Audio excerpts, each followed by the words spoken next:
All right, here we are again, episode 27. Back in the studio. You look like you perked up a little bit, Colby. Had a pretty decent day today. Did you cold plunge? Didn't cold plunge, but had a good day. You look like you shaved your face. The hair pods or whatever you call those hair plugs are coming in nicely. And your that's criminal, man. And your new teeth look pretty good, man. First of all, they're not new, and I've been Colby, growing this out, baby. This is genetics, buddy. Okay, this is genetics. Yeah, something to shoot for. So I want to welcome you all to Swimming with the Sharks podcast, the cast of characters, if you will. Buzbee, typically known as the sidekick, gunning for co-host. We got Rob, of course. Who is the technical guru and also current events czar, or maybe I flipped that, Robert. But in any event, 2.75 million views across platforms. In fact, Colby, it kind of spiked last week. And we're growing. We're getting a big uptick. Every single thing that we put out is beating the highest view count. Yeah. And you know, there's been a lot of viral clips, but it's all about the substance, Colby. It's not about the clips. It's about the substance. I've had since literally in 5 days, I've had 10 people ask to be on this podcast. And I'm just going to tell you, I'm going to look right in that camera. Right there. That camera right there. Don't call us. We'll call you. If you are trying to get on this podcast, your chances are pretty slim. I only have people on this podcast that I find to be incredibly interesting, So don't be, look, hit me up, but you're probably going to fail. We are very close to announcing our new sponsor. Yeah, I'm pretty fired up for the new sponsor. I talked to him today. He's going to prepare some intros. He's going to prepare some labels and so forth, so we can do this in the proper way. We can do this in the professional way. But I think people are going to be pretty impressed with our sponsor. Yeah, I'm fired up for it too. All the way from Dallas. Yeah, actually, Palm Beach. Yeah, Palm Beach Island. Mar-a-Lago. It's going to be pretty damn fine. Yep. So a lot of people are reading a lot of books this summer. I've read a lot of books this summer. I just finished John Steinbeck's The Pearl. Have you read the book, Colby? I've not read The Pearl. I'd encourage you to read, son. All right. Read. I've been reading, just not The Pearl. Well, The Pearl's a very short book. Probably something for me. I read it in like 30 minutes. You could probably read it in like 3 hours. Rob, it's 400 pages. Tony took it down in 25 minutes. Anyway, so you know, John F. Kennedy was a speed reader. Right. He didn't read line left or right. He read page by page. Yeah. So it's a skill that you should work on. But in any event, The Pearl is about it's really something that's would be a life lesson, if you will. Something you really, really, really want. And then when you get it, you realize, oh gosh, there's a lot of consequences that come with it. Yeah. So a lot of people are chasing you're like a dog chasing a car. I've been there. Right? Yeah. And then you catch the car. Don't know what to do with it. Well, it's even worse. Sometimes you find out the car runs you over. So that's The Pearl with John Steinbeck. But the best book, folks, How to Swim with Sharks. This is being released in October. It's already pre-sales are going pretty good so far on Amazon and also on Barnes & Noble and other places that you buy really nice books. If you're a young person and you're struggling to get ahead or you're trying to accomplish some goals, I recommend this book very highly. In fact, I know the guy who wrote it. That would be me. But How to Swim with Sharks. It's 13 chapters of just really basic things. You know, a lot of life lessons are lessons that have been around for a long, long time.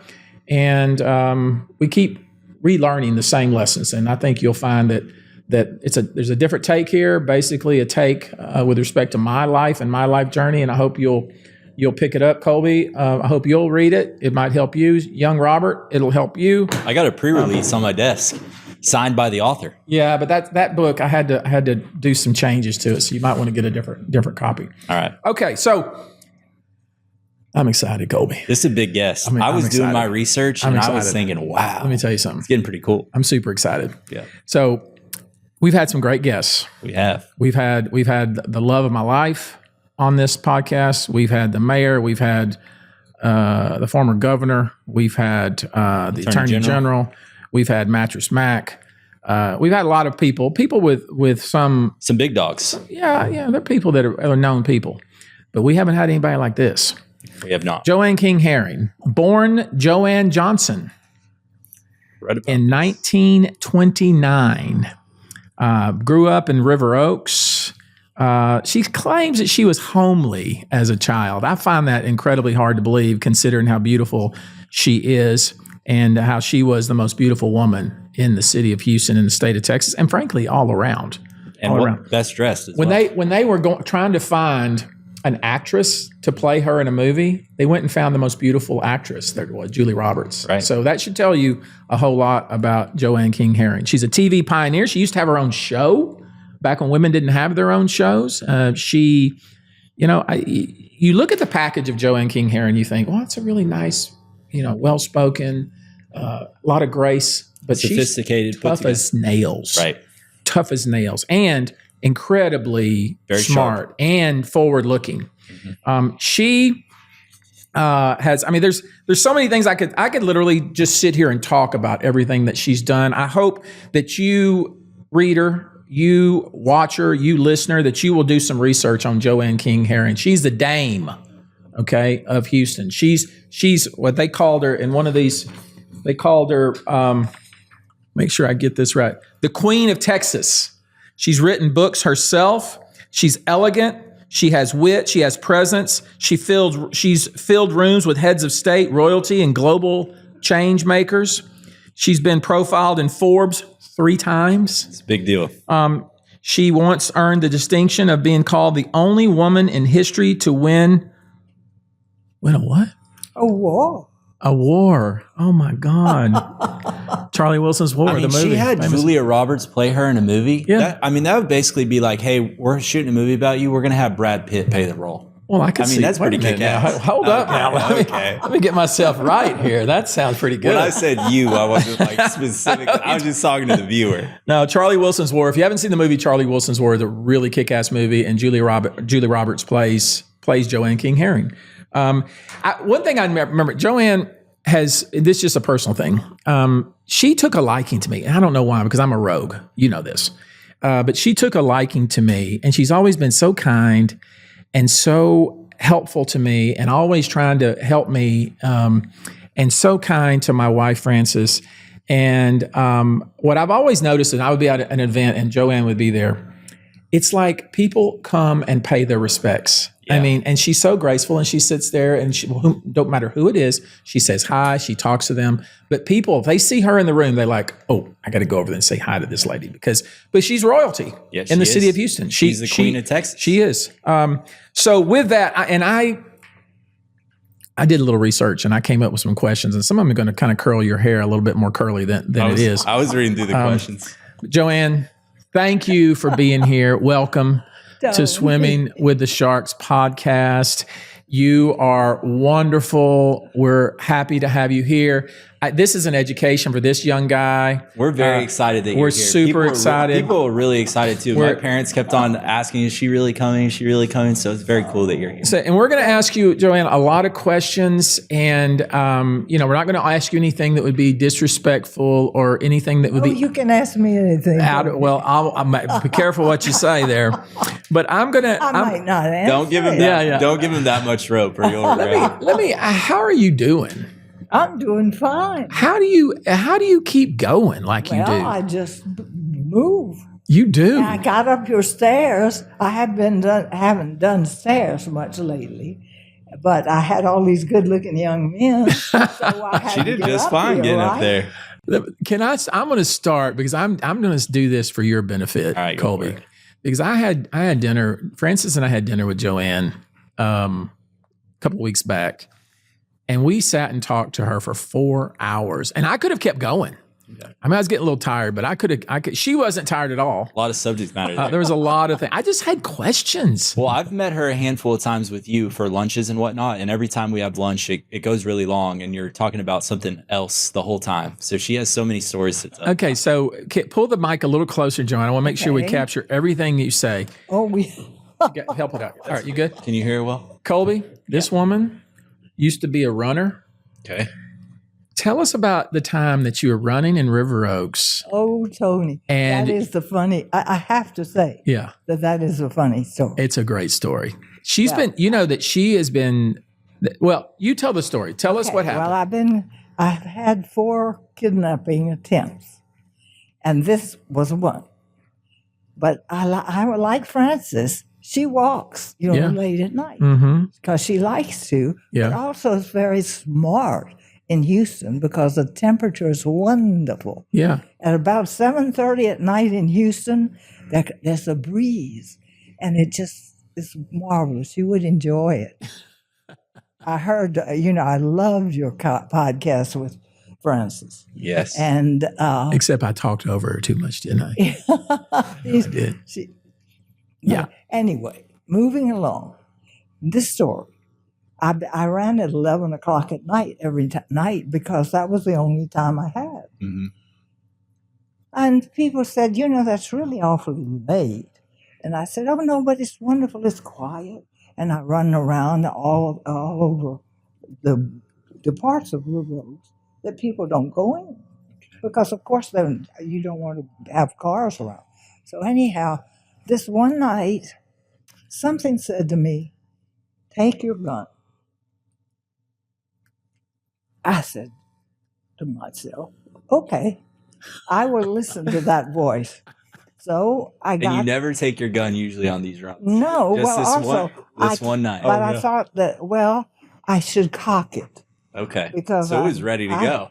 My son's, Robin is here tonight. Yeah. Yeah. And he's a great shot. I'm not. They have given me guns and so forth.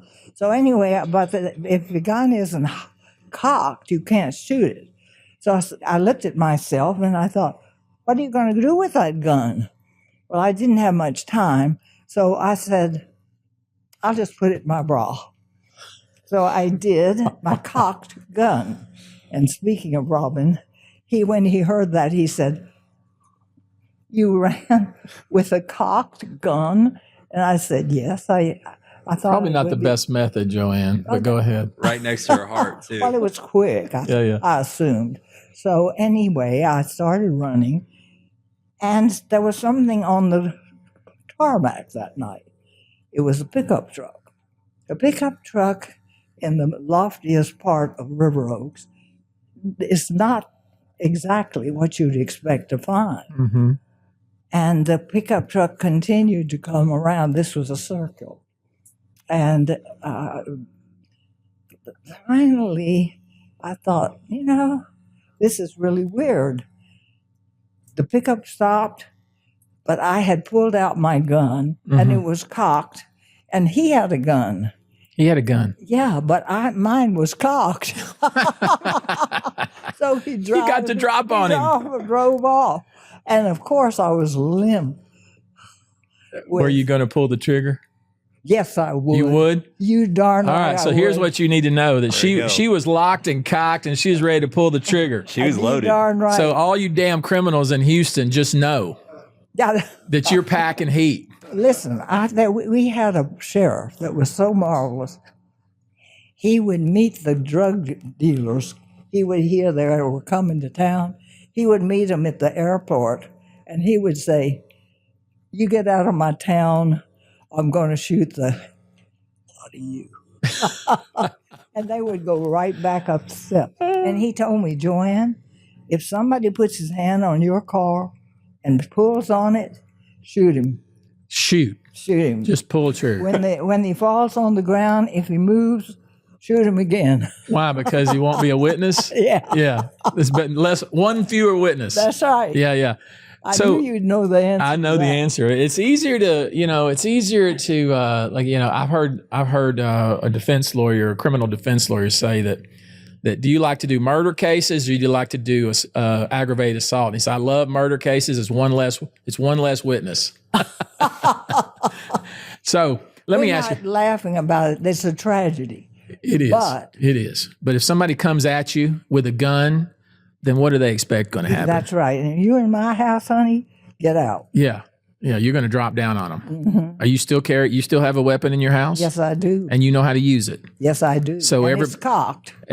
Well, I don't know if you should keep it cocked, but I mean, we're 10 minutes into the pod, and what we know is do not mess with Joanne. Do not mess with Joanne. She's gonna fire and then ask questions later. Yeah, and she'll fire twice. And if you twitch, she's gonna put another one in you. Yeah. You darn right. How old are you, Joanne? I am 97.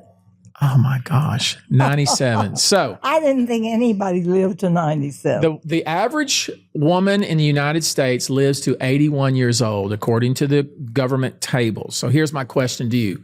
At 97, and I think your birthday is on July the 3rd, Yes. if I'm not mistaken, because your birthday was the same day as our wedding. Remember? I was at your I wedding. remember. And so my question is, do you buy green bananas? No. Because I don't care. Really? Yeah, I don't. I have lived a marvelous life. You have. And I thank God for it. And it isn't as much fun as it was. Really? So now I think, well, when you're around, it is. Well- and that's for sure. But I just think, well, this is nice, but I care because I'm going to heaven and I'm going to have more fun than you. So you're ready no matter what I'm happens. ready to go anytime. Do you make future plans? No, I know, but I don't like the hallway. See, I don't know. I get up every morning. I never think of dying. Okay. And people say, oh, how do you not have you don't give any fear or have any fear? None. Okay. You're 97 years old. You've lived a long, action-packed, amazing life. And you get up and you're not afraid of death at all. Not at all. And because you have that confidence that you know you're going to a different place, a better place. I'm going to heaven, honey. Wow. I'm getting ready for you. Wow. Because the Lord has said he's going to take me because I believe. Why are you so confident of I that? believe everything that ever happened to me in my life was because of him. And people are so nice, they say sweet things like you did. But I don't believe I did any of them. I just feel like I walked through, he would open the door and I'd walk through it. Well, surely in your life you had anxiety and stress. Yeah, but not much. Really? Because I never think about it. See, I never have a down day. I'm never depressed because I truly believe that I am going to heaven. But more than that, I just think that if something is finished in your life and you maybe made a terrible mistake, and I made every mistake in the book. Mm-hmm. So, but if you can't fix it, then why are you worrying about it? You can't. If you could fix it, now you get busy and fix it. But if you can't fix it, forget it. And when it gets really bad, and I've had lots of really bad times, I just say, I hand it over to you, Lord, and it's yours. So if you want to take me, okay, that's fine. But if you don't, well, I'll stick around. But in the meantime, I'm not going to worry about it because you told me my burden is light and my path is straight. So And do you I believe it. do you believe that you were put here for some purpose? I can't imagine that I was, but I kind of do. Because why am I here? Yeah, that's what I'm wondering. Well, you see, at this point, I've been in Afghanistan with some of the worst people you've ever heard of that we're fighting today. Yeah. Which is Hezbollah, Hamas, Yeah. all those dreadful people that practice Sharia law. Mm-hmm. And Sharia law is very different from the Muslim religion. Yeah. It's a very nice religion, very similar to Christianity. Mm-hmm. But like with the Inquisition in Spain, there was nothing worse on earth than what Christians did to each other. Yeah. And Muslims can do the same thing. And so can Buddhists or anyone else. But So what do you think? What do you think? Like your purpose in life was on this earth? Do you think that there were certain things that you did and you accomplished or people that you touched that it was God's plan for you to be here? Well, I think it's God's plan for all of us. He says that in the Yeah. Bible if you read it. Mm-hmm. And I've read it over and over. And I also, about the Bible, if you read it and you have a problem and you've read it enough, the Bible will answer your question. And it will be not about, I used to say, people would say to me, oh, you read the Bible? I said, well, yes, but it's nothing but a bunch of Jews fighting each other. Mm-hmm. The first Parts of it. Yeah. Testament. So I don't understand it at all. So if somebody's like, I've had questions in my life, you would say, read your Bible. Yeah, but you have to read it and believe. Mm-hmm. And if you do, it makes all the difference in your world. I never wake up in the morning sad. But that's now. But what about like All my life. when you were a teenager, when you were a young woman, when you were married, when you had young children? Did you not have? I mean, a lot of people are going to watch this. Are going to say that woman looks like she has it all put together, and she doesn't look like she's stressed, and looks like she's even at 97. She just kind of just smooth. Surely you've had times in your life where you struggled. Terrible. We were eating deer meat one winter. Yeah. And because we were so broke, we were living in this big mansion that was copied from a French chateau. Mm-hmm. And the buckets were on the floor, and rain was pouring down the ceiling, and there was no meat in the house. So what I did, I had a friend that had a gorgeous ranch, like you, but this was gorgeous too. Mm-hmm.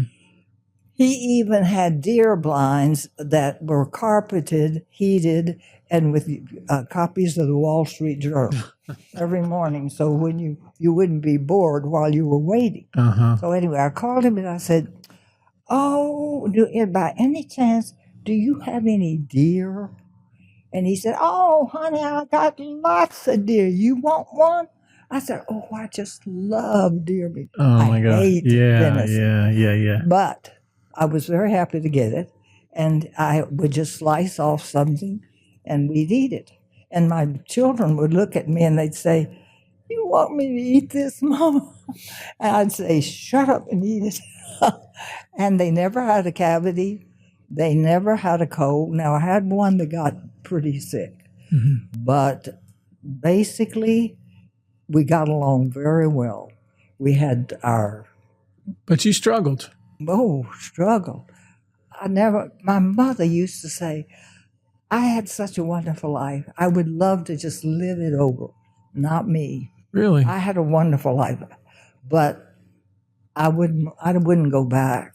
So you're saying if somebody came to you and said, Joanne, you can go back to be 25 again. Do you want to do it? You would say no?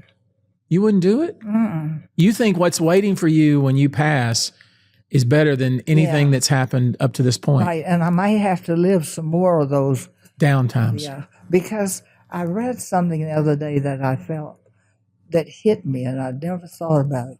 It says, happily ever after doesn't exist, which means that maybe you have many people come in and out of your life, and they are very important at that time.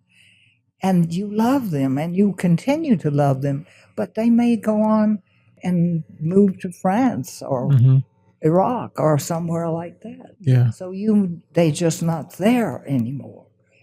And so if you put too much emphasis on that, you would be torn apart all the time. So I say, enjoy it while you're here. And am I having a good time?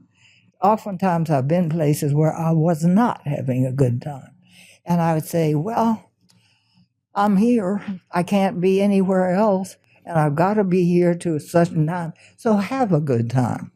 Find some fun. You refocus yourself. Find somebody. And you know what's the best thing to do? What? When you find yourself bored and with a lot of people you maybe don't know or not interested in, find somebody in a corner. Somebody looks really down, and go over and talk to them and say, oh, well, tell me about you.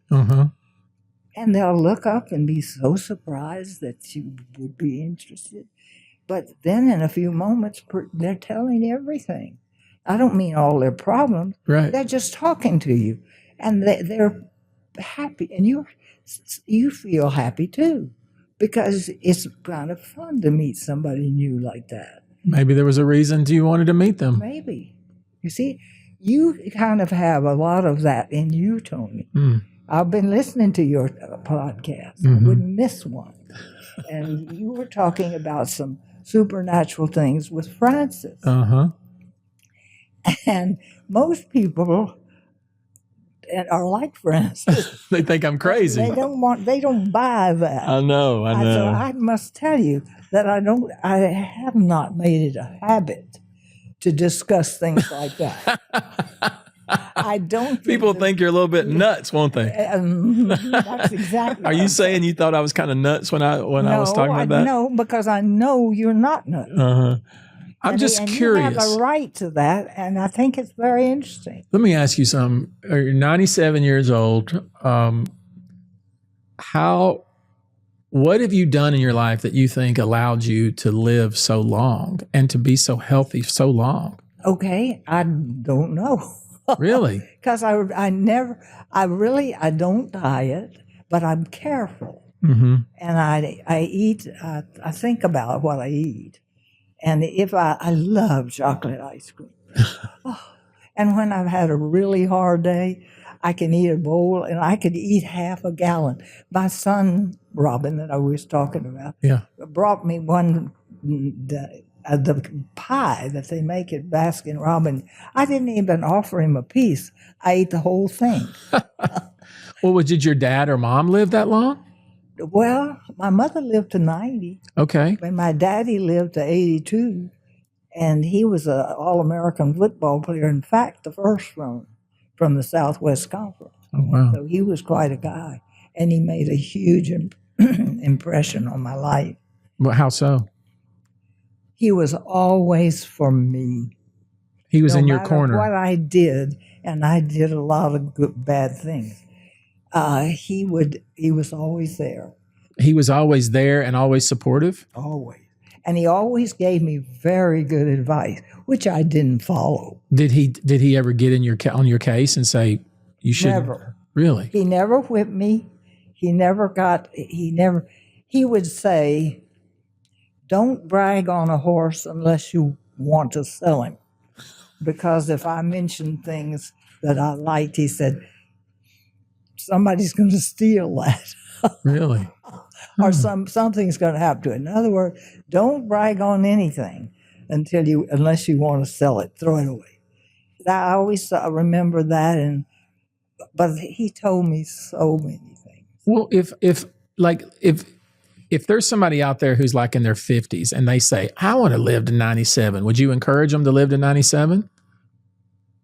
Well, I don't think they can do anything about it.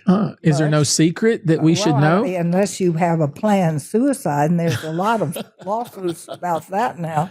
That could get you some business. What's the one thing you believed when you were young that you realized was completely wrong? Like you had this belief when you were a young woman, and then as you got older, you realized I was totally wrong about that. Anything like that in your life? Yeah, but it's kind of a cliche. What is it? Okay. I don't think that living up high on the hill is all that it tells us. We think, oh, if I had a big house, if I had Paris clothes, if I had great jewelry, I'd be happy. No, you wouldn't. Mm-hmm. Because after a while, you look at them and you say, that's pretty. But I don't really, you can't play with it. You can't talk to it.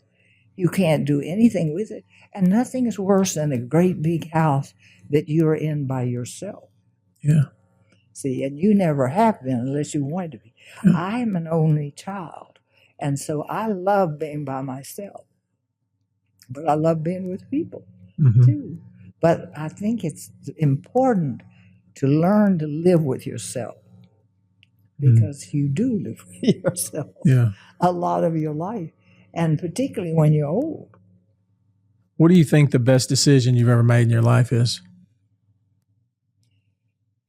To realize that being on top isn't always where you want to be. You don't want to be at the bottom.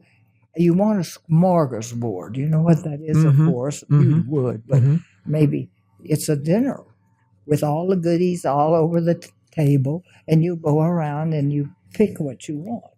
But you can only put so much on your plate, so you have a little bit of everything. And if you have a little bit of everything, you'll be the happiest person in the world.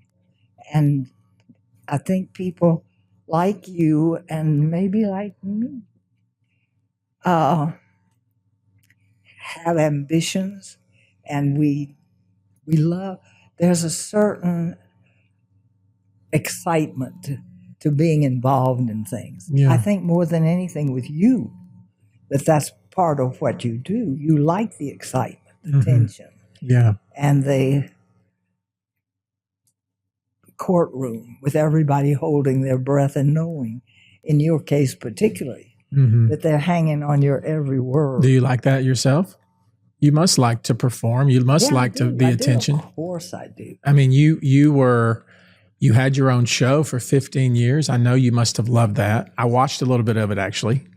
Well, I loved it at the time, but it's so hard to get up every morning. And I remember you said about Frances and her dedication to certain things.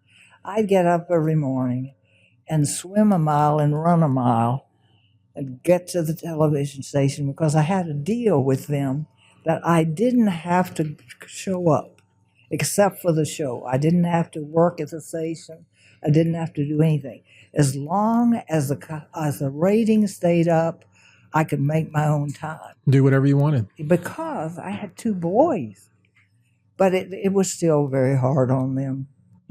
And I used to take Robin with me, and I put him under the table, because when I first started working, the guys never would ask me a question. I was just there because I think they were told that women, you got to have a woman. So they put me there, but I couldn't talk. Did that make you mad? They would do the interview, and finally, 2 things. Robin said, Mama, I don't want to come to the station anymore because I don't want to sit with the feet. And then what I found was that I got tired of sitting there and just looking. Being a piece of furniture. Yeah. So I said, okay, I'm going to, somehow or another, I am going to get in that conversation. And I felt like a football player waiting for a place to get in, and finally I got in. And I didn't immediately, see, I told you I was bad. Honey, I was so bad, there is no way to tell you. And they paid me $25 a show. And they told me, if you're not good, we're going to let you go after a month. But if the audience like you, we'll keep you. Well, that wasn't how I was hired. See, my grandmother started the women's home, which was a place for battered women. And I was chairman. I was the youngest chairman of the opera ball. How old, at 29? I thought I was so grand. Were you grand? No, I was terrible. No, but hey, I made more money than anybody had ever made, and we were able to do another opera. In the beginning, the opera was very small. How long ago was that? 60s. Wow. Sometime in the 60s. Was there any women on TV, like as news people and Barbara Walters. Okay. And there were news people. Occasionally, from time to time, there'd be a woman newspaper. Yeah. News person reading news. And they wanted me to do it. But I didn't want to do it because I would have to be there on time. And the fact that I slid into the seat just before we sat down to do the show, when I finally got where people were listening to me. Yeah. that was a big joke about all the television stations because nobody had a job like that. You know, suddenly I was making more than the station manager, and because I got an audience after a while. Yeah. And anybody, Tony, you know this, anybody can succeed if they keep trying. And if they'll just, you may have all kinds of people think you're awful. In fact, when I first went on the air, they got calls at the station saying, "Get her off the air. She's terrible." Yeah. And that of course, wasn't very fun to hear. But what happened, I finally got a chance. They had a traveling art collection. Mm-hmm. It was the finest in the world, and it was traveling all over the United States. KHOU at that time was owned by Jock Whitney, was one of the richest guys in the world. And they kind of played with the station. To them, that was a lot of fun. They owned Kind of a hobby or something for them. Yeah. Not really. Because Nelson Rockefeller, all these guys were in it. And I got to know Nelson really well, and we were great friends. And I knew all of them finally. But of course, at this time, when I first began, I didn't know any of them. But they thought I was kind of fun to have. I was like a little Weren't you really toy. good looking too? Well, some people thought. Don't you think good looking people have an advantage in this world? I mean, you're still like really attractive right now. Don't you think that gives you an advantage? Well, I'll work on it. Well, but don't you think? People are disappointed, Tony, What do you mean? if you don't look good? See, But- that's the thing. I really love people, and I loved my audience, and they loved me, which was amazing because I wasn't anything special at all. But Well, obviously I they thought think you were. they felt I cared about them. Did you care? I did, and the rest of my life I cared about people. My father-in-law, first father-in-law, said, "You know, Joanne loves every living thing." And I do. I worry about the critters. I worry about all the bugs. And you should never kill a house spider. They look like Joanne, if there's a house spider in this house, consider it dead. Okay? Well, you are very wrong. I'm sure I because am. He only comes out at night, and he eats mosquitoes and roaches and bad things. Well, that's when he's going to die then. Well, I call him Pierre. Let me ask you something. No bullshit. Pardon my French. Don't you think I know you say you're an ugly duckling. Oh, what? I don't believe it, but okay. But we all know that at some point in your life, you became like you are now, strikingly beautiful. That people wanted to put you on TV. You had a lot of men probably that wanted to date you. You went to parties where you were I've heard and read about all these fancy parties. I've seen you at events. People want to be around you. Don't you think that, of course, you have a lot of wit and you're obviously very smart and you're an ambitious person even now. Don't you think, though, that people that are good looking have an advantage over people that aren't? Well, I do. Okay. And so that's why I say you have to work on it. Mm-hmm. And everybody has something that is attractive. Find it and play it up. Make it your signature. If you have pretty eyes, you have a pretty smile. You know, after a while, you find yourself just looking at the pretty eyes or the pretty smile. So use what you've hair. got. Yeah, And- take what you got Yeah. and be grateful for it. Yeah. And do the best you can with it. And you owe it to other people, particularly for somebody that's before the people. Mm-hmm. You owe them the time and effort it takes to try to look nice, Mm-hmm. because they like that about you, and that's why they make you a success. Mm-hmm. Yes, that's what you were trying to say, Yeah. and in a nice way. In a nice way. But yes, it does. Do you believe, based on your long experience, and you've known a lot of important people. I think everybody's important, but let's just say important people, elevated people, wealthy people, people in government. Do you think that a man and a woman can be friends, like Absolutely. actual friends, Actual friends. without Now, any? I must say that to be really honest, Yes.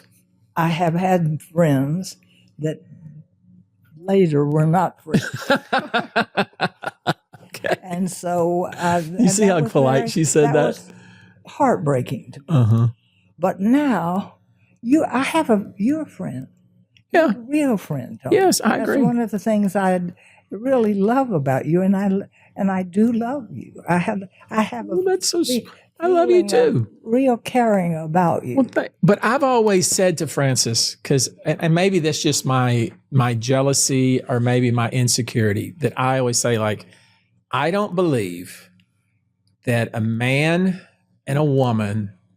Do you believe this? I don't think they can be I friends. think if a guy is trying to be friends with a girl, that's not his. They have an ulterior motive. For sure. Well, start with, Uh-huh. but later you can become friends, real friends. That's a good point. And honestly, I have men friends. Well, don't you think that men and women are so different psychologically and genetically and whatever that they're not even intended by nature to be friends? I don't agree with you, Okay. because I don't think men and women are that different. Mm-hmm. I think that you want to be loved. We all want love Yeah, more than anything. that's true. And of course, most of the time, love is a lot of other things. Yeah. It isn't real love. Uh-huh. And when you find that in a friend, and you find it, say, other men friends, but I have found it very much I'll tell you a story about somebody you know about. You probably know him. He just unfortunately recently died. Vincent Kincarillo. Okay. I was flat broke. And I said I lived in this gorgeous house with all these wonderful things. And I owned some land, but my husband had control of it, and we were divorced. Mm-hmm. So he needed that money. He's a very generous, lovely human being. But he didn't offer me any of that money. And we all had to come up with some money. And my kids had a trust fund. And I didn't want to lose that trust fund more than anything. I wanted to be. So I had to pay 2/3 of this big bill coming up. Mm-hmm. And it was on some very important land on Memorial, which would have solved all our problems Yeah. once we sold it. I had men all my life say, honey, if you ever need anything, you come to me. Yeah. Because I'll take care of you, and you'll be, just don't worry about things. Right. Well, suddenly people knew I was flat broke, and some of the people that I thought were my friends, I called them, and they'd say, oh, well, I'll do my best, but I never really heard from them again. So there was again this thing that you said about people coming in your life. There was a man, it was when I started doing things abroad. I started making Joanne King in Spain and Joanne King in Italy and Joanne King in France and so forth, because that's what people were doing. Mm-hmm. And I had known this guy very little. But anyhow, I thought, well, maybe I could sell this land to Vince Ciccarello. And he said, Joanne, would you like me to go with you? He worked for a company. I hardly knew him, but I was terrified to go see Vince because I hardly knew him. Mm-hmm. And he said, no, let me go with you. So I went down there and I said, Vince, I'd sure like to sell you my land across the street from you. And he said, well, Joanne, I know all about your land. And he said, I don't really pay that much money for a property. But I have another thing. I have a bank, and I will lend you $1 million in 1970 money with no, what is it called? Interest or No, no interest and no no security. security. That's it. Mm-hmm. And so when I walked out, the guy looked at me and he said, "Do you realize what he just said to you? Do you realize how much money that is with no security and nothing to back it up?" And then I realized I was saved, and my children were saved by a man who hardly knew me. And didn't want anything from you. Didn't want a thing. And we paid him off, and every penny. But he didn't know that Why did he do it? because he was a good person. You think there's He good said, people in the I world? admire you, Joanne. He And admired you. That's what he said. But in a very, he was madly in love with his wife. Yeah, yeah, Yeah, and I had no desire to know him yeah. in any other way. Right. But he said, "I admire you, and I want to do this." And he said, "I have the ability to do it, so please take it." And I don't think I even thanked him because I was so overwhelmed by it that I didn't know what he had done until this person, whose name I've forgotten now, walked out with me, and he was just a friend, or he was an angel, because I never saw him again. Well, And he had just offered. What happened?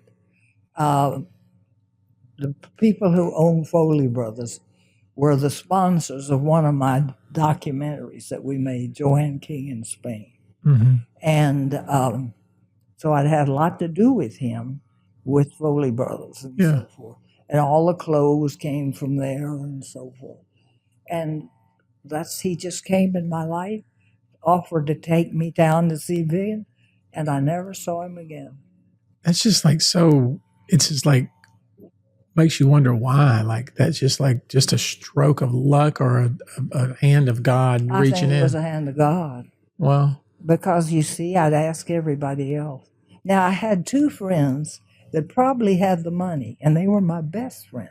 And they were real just friends. mm-hmm, I think they kind of thought I was cute, mm-hmm. but and liked to be around me. But they both were married, and there was never anything between us but friendship. And I didn't ask them. You didn't ask them, but they didn't volunteer either. No, And they didn't. They didn't volunteer, and And they they had to have known that you were in They trouble. did. Everybody in Houston knew. Were you embarrassed? Well, I didn't know it. I didn't know it. What everybody in Houston knew until later. Or did that embarrass you? Because people said that Bob Herring told them that. Oh, he said one guy who was also just a friend said, I think I'll bail Joanne out. They were all playing golf, and Bob said, "No, I'm going to bail her out." So you were living in a house, but didn't have any money. This is where we had entertained Princess Grace. We had all the Duke and Duchess, the La Rochefoucauld. So you were an elevated person in society of Houston and the world, and broke.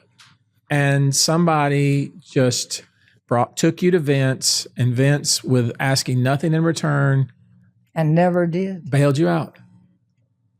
And I hardly ever saw Vince Ciccarello. But I, of course, would have done anything he ever asked me. But he never asked me for anything. If you could sit down, let's say you were able to sit down, go back in time, and sit down with the 25-year-old Joanne Johnson. Now, wait, when did you get married the first time? Bob King. Okay. And he was wonderful. Joanne King. Go back when you're 25, and now you could tell her something. What would you tell her? Just kind of what I told you. Don't try for the mountaintops. Enjoy the mid place in it. But you've been so fight. elevated, and you loved it. Yeah, I did. You loved it. You think you talked to Tom Hanks about the movies. You had Julia Roberts. I'm sure you Well, went. but see, actually, much more than that, because at the time when I was on television, the movies were, every time there was a new movie, they'd send them on tour. Mm-hmm. So I had everybody. The funniest thing with John Wayne was that he was nice enough to ask me for dinner. And so I would, of course, win. Was he tall? Oh, yeah, it was wonderful. And people were coming around. You were talking about how people often come around you. Uh-huh. And finally, he got tired of it, and he said, "Lady, my hair comes off and my teeth come out. Now get lost."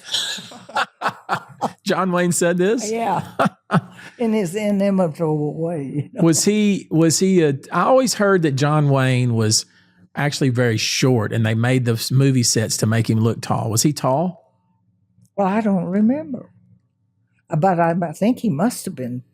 I don't know. Did he try to take a pass at you? Oh no, not at all. Really? Not at all, no. I figured that I just assume, maybe I'm just thinking about like back in the 60s that men were just kind of like always like doing things that they thought they could get away with.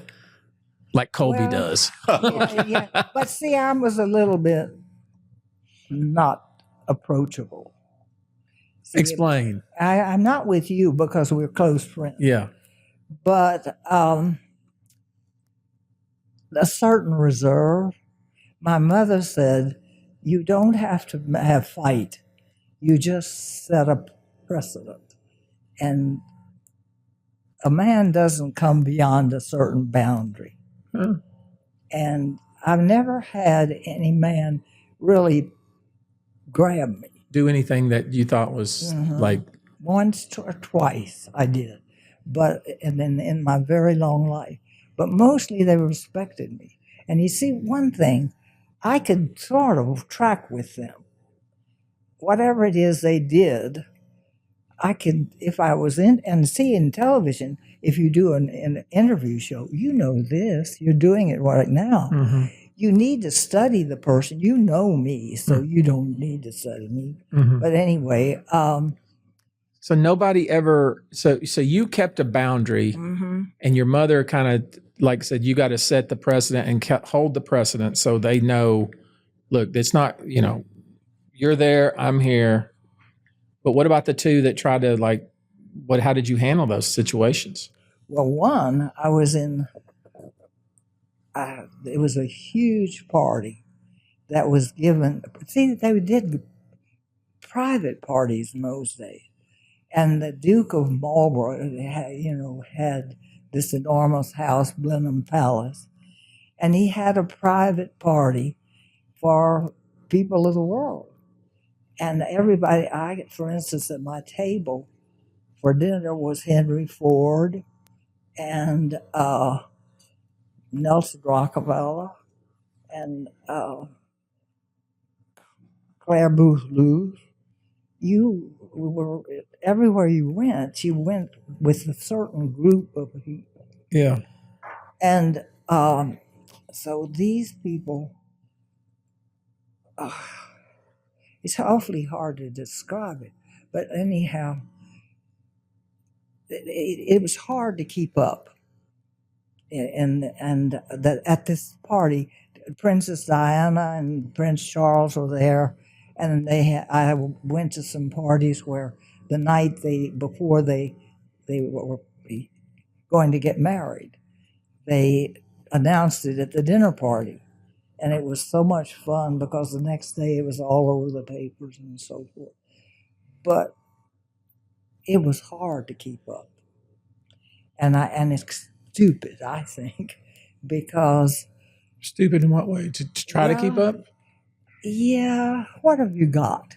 What do you mean? It's not that important? I've met all these people. Yeah. They call me on the phone. In those days, they invited you for the weekend at their country place and so forth. And but they had a whole party of people. Yeah. So nobody came to your bedroom at night or knocked on your door. This guy that pulled that was on a house party, another one. and he saw me to my door, and I usually just, I had a way, Mm-hmm. and he grabbed me, and I had a broken leg. I had decided that I could sit home with my broken leg to my thigh. I had a cast to my thigh, or I could go around the world and have fun. So I decided I was going around and have fun. With a broken leg. Yeah, and I went everywhere in the world, including the Middle East, which was another world, with my crutch. And there was always some man that would carry my luggage, so Mhm. I was fine. And I had a great time, but he almost knocked me down. What did you do? Well, I just said, "Get out of here right now." Did you scream at him? No, You but just, I just said, "Leave." that was that. And if you say it and you really mean it, they know. Hmm. And then it's not that's kind of guy really hangs around all women. And if you fall for for some crazy reason, because I like businessmen. I like men that can think. Mm-hmm. These big time, at that period in life, there were 4 or 5 guys that were very well known lovers, and they Lovers? yeah, Like lover boys? yeah, Uh-huh. and they would go from girl to girl, woman to woman, and well, he has all the accoutrements. You got the accoutrements on. Somebody's out of control. Does he look like one of those guys? Yeah, he kind of does. Trying to clean up my image So, right now. so the guys that were like that had a reputation. You knew. Oh, yeah. You knew Oh, who yeah. those guys Right. were. And I couldn't stand them Yeah. because I didn't want that. You wanted somebody with substance, business That's right, minded. exactly. And it said things that I was in, but they always liked me. I Yeah. didn't know why they liked me. I think I do know why, because I always said no. Oh, you think you were just that's something they couldn't have. That's right. So Yeah. they valued me very highly. Uh-huh. And it made it a lot of fun to go everywhere, because when they saw me, they'd say, "Oh, Joanne, it was so glad to see you." And I had given in, I would have just been one of the potato chips. Yeah, you just be one of many. Yeah, exactly. But anyhow, my son is very unhappy with this conversation. Okay. Let's so you graduated high school when? 1947. 1947. I know you went to UT for a couple of years, University of Texas. Yes.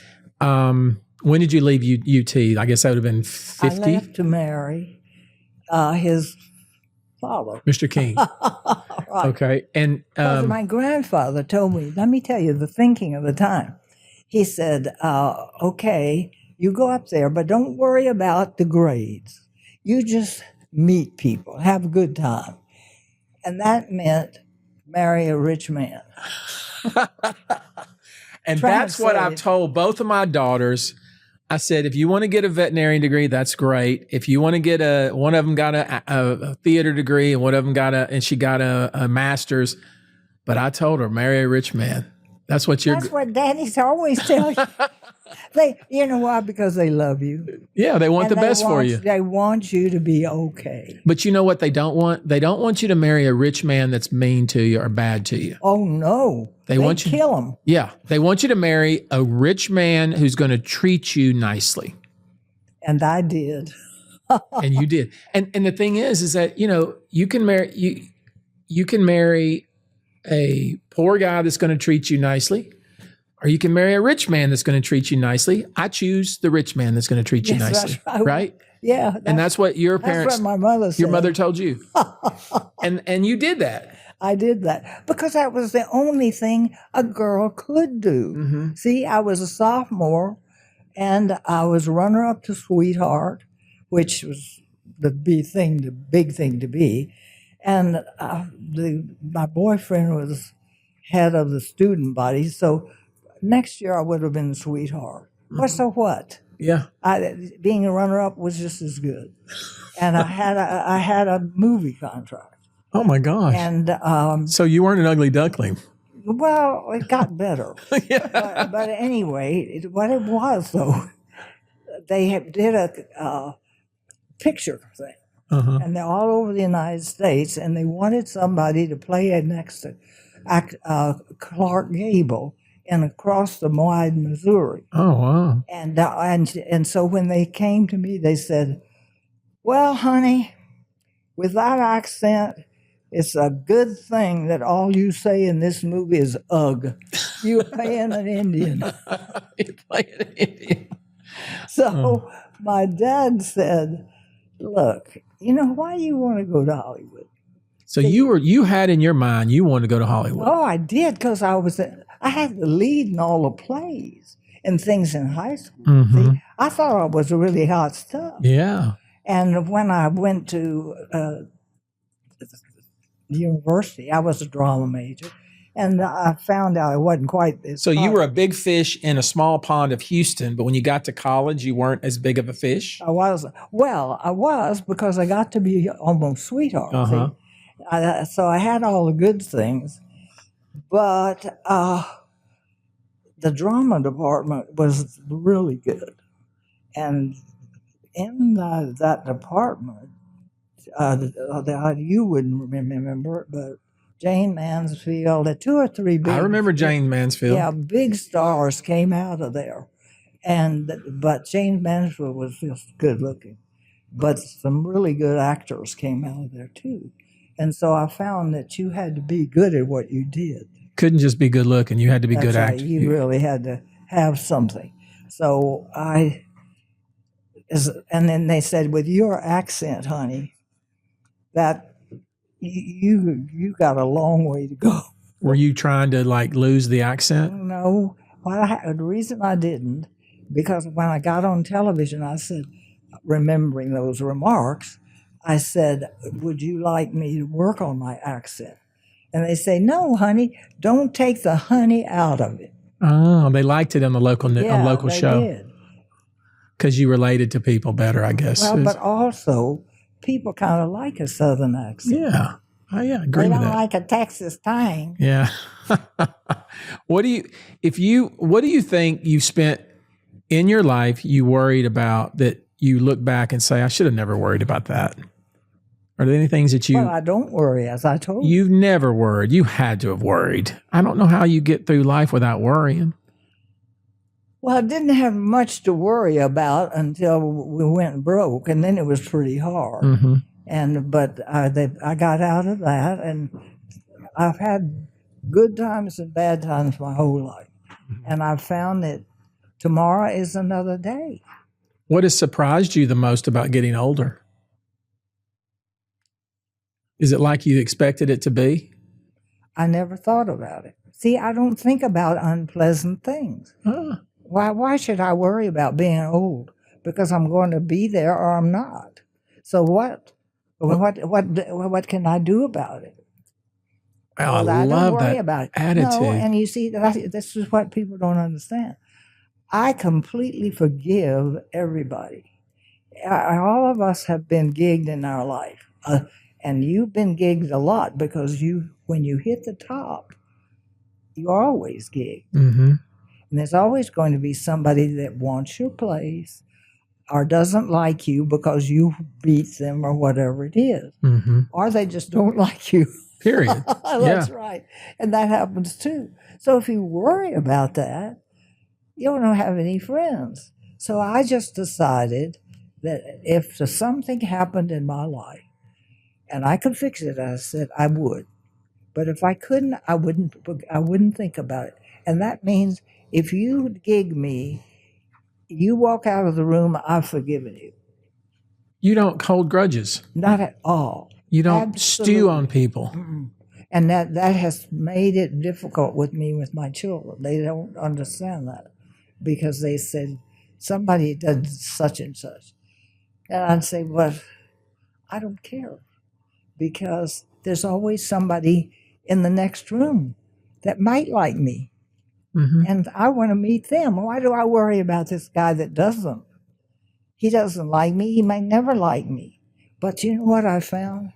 And this is really true. What? Those people felt bad. I mean, I continued to be nice to them. They never knew that I was hurt or mad or anything. And of course, I got mad. And yes, I got hurt. A lot. Of course, it hurts to be overlooked or put down or any of those things. That hurts a lot. But it doesn't do you any good. It's already happened to you. So why do you want to relive it?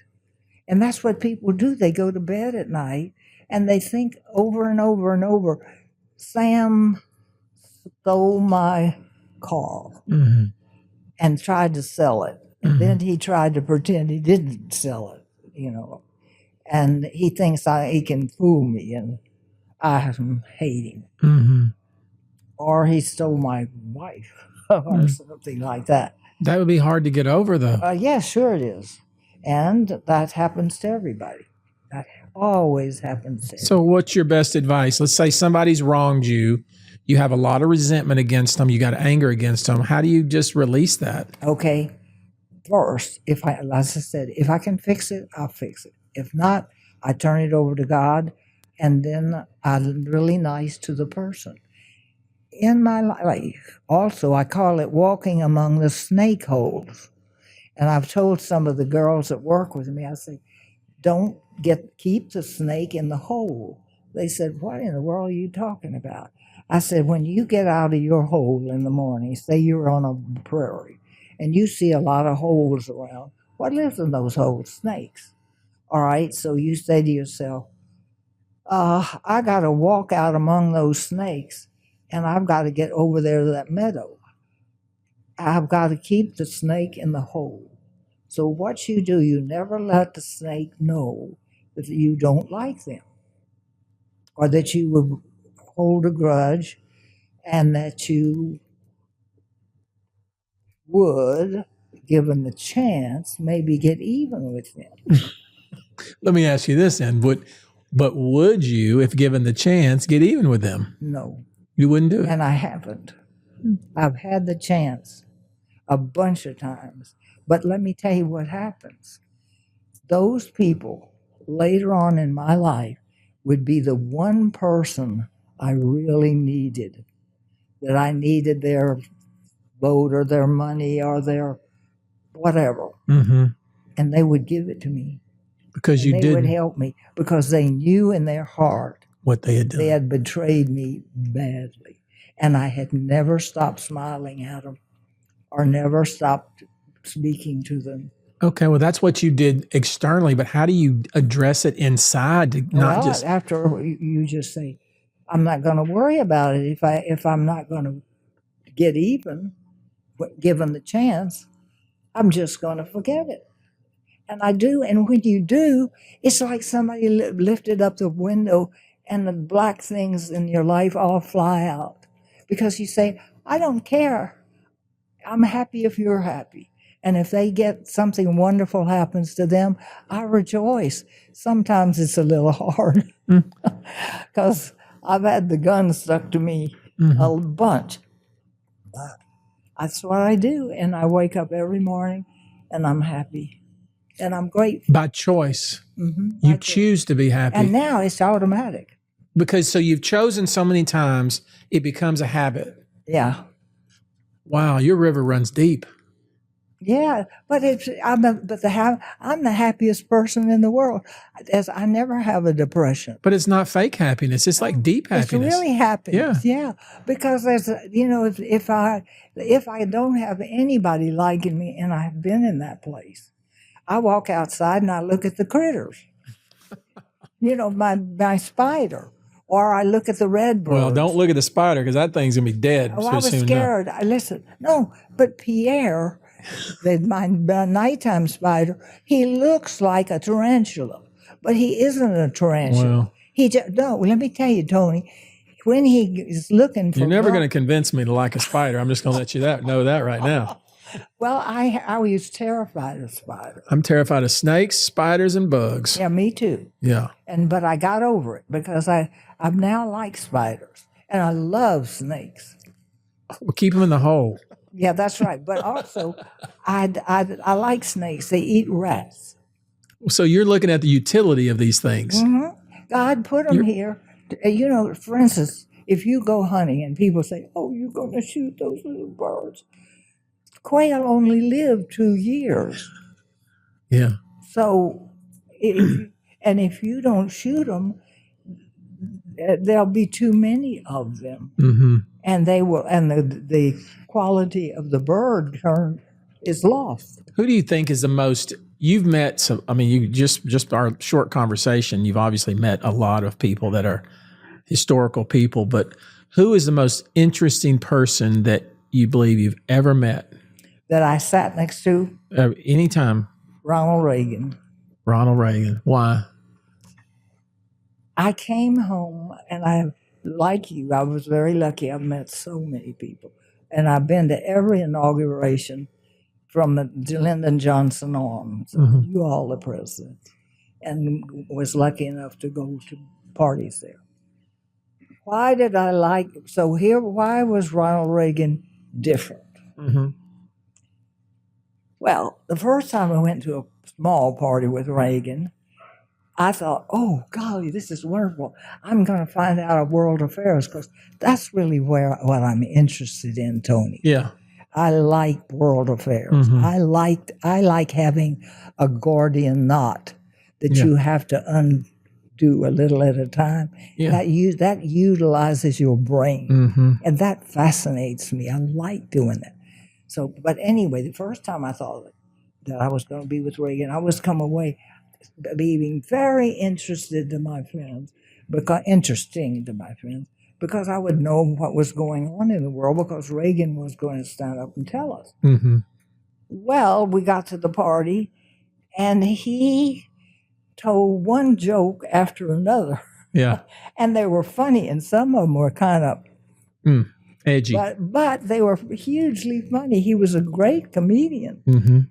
So when I had him to myself, while Ava Gabor was we were all in the Bahamas, and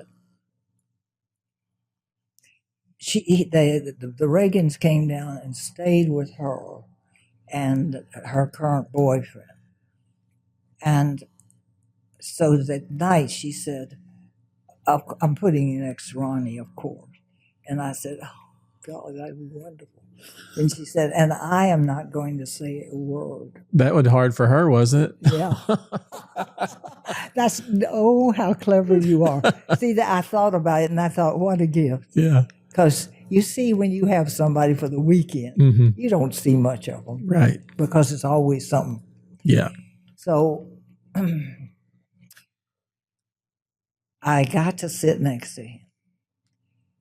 And he had told jokes. So he started telling me jokes, and I realized that was his way of entertaining people. And maybe even being able to think about other things while he was doing it. Yeah. And I turned to him and I said, tell me about your boyhood. He looked at me and he said, nobody's ever asked me about my boyhood. And he started telling me. And then he started telling me things like what you were asking. Things about how he became very conservative. He was very liberal. But when he saw that conservatism was nothing but good business, in other words, whenever you spend any money, it goes for a good project. And it has a good reason for spending the money. So he started really telling me all these things. And nobody else talked to him. So I talked to him all night. And I came home and I was euphoric. I had had the most interesting time of my life.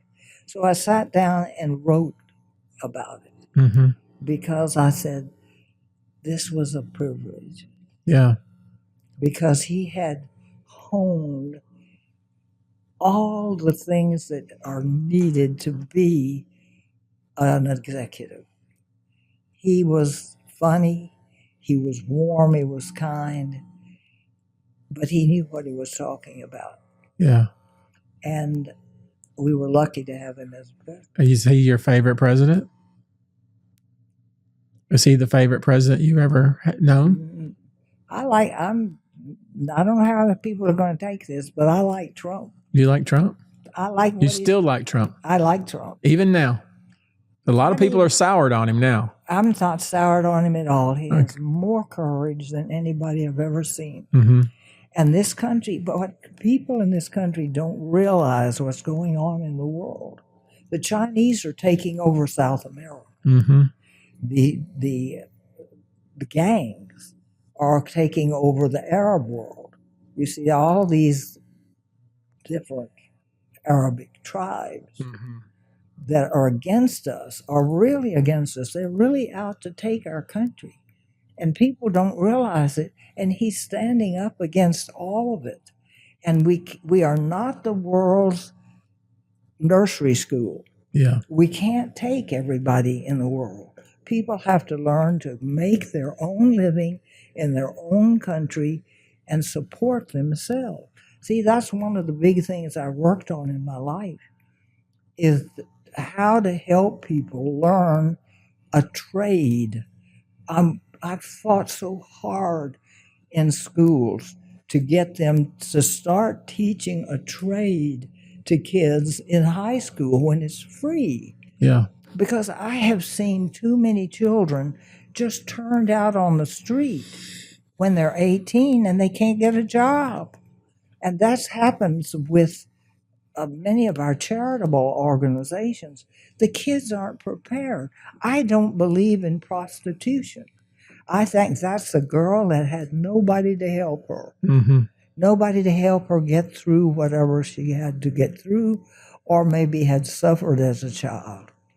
And I have worked with battered women. As I said, my grandmother started the big thing here in Houston, and I've done nothing but work with that sort of thing all my life, and because I care about those things. How is it, Joanne, you've lived a long life, and I know I keep coming back to your age because because people are interested in it. That's only, I don't, it's really not something I focus on, but people are interested to not only in your adventurous life that you've had and in glamorous life and all the causes that you've supported and the things that you've done, but people are, I'm hoping to get some good advice from somebody who I have great admiration from. But how is it for you to have outlived all your friends?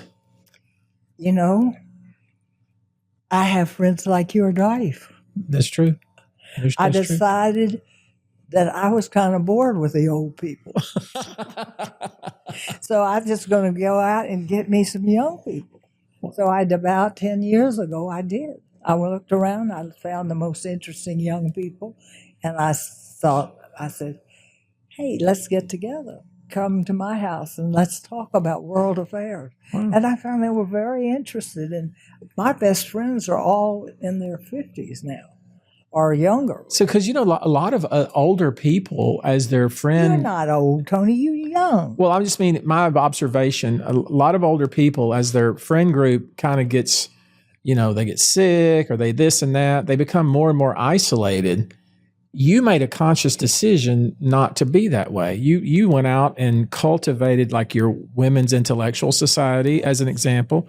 You probably don't know about this, but she put together a group of women in Houston who get together and talk about, I don't know what y'all talk about. She won't tell me everything y'all talk about, but Frances is in the group. Okay. And I poke fun at her all the time. I was like, oh, is this all intellectuals in this group? And But it seems they're all successful. They are. I agree with that. Every one of them are a successful girl. They're all curated. You chose each one. I did, each one and we got very tough because a lot of people wanted to be above. I know, and they weren't able to get in the group. Because you have to be smart and you have to read and have something going on in your life. And a project. Yeah. And something that really interests you. So you're never bored. So, but why did you, I mean, that sounds like a Benjamin Franklin. That's a Benjamin Franklin idea. He was one of these kind of guys that was an innovator. He's the person that came up with the public library as an example. You decided, I'm going to collect a group of successful women who are interesting. Each of them's different. And I'm going to curate that group, and we're going to talk about world affairs and this and that. We're going to have speakers. We're going to go places. You could have, that's unusual. Where did you get that idea? I was bored. You know, I looked around. The only person living my age that I find fascinating is James Baker III. You've known him since when? Since the third, maybe the second grade. Wow. See, I sat in everybody went to River Oaks Elementary. Now, Jimmy didn't.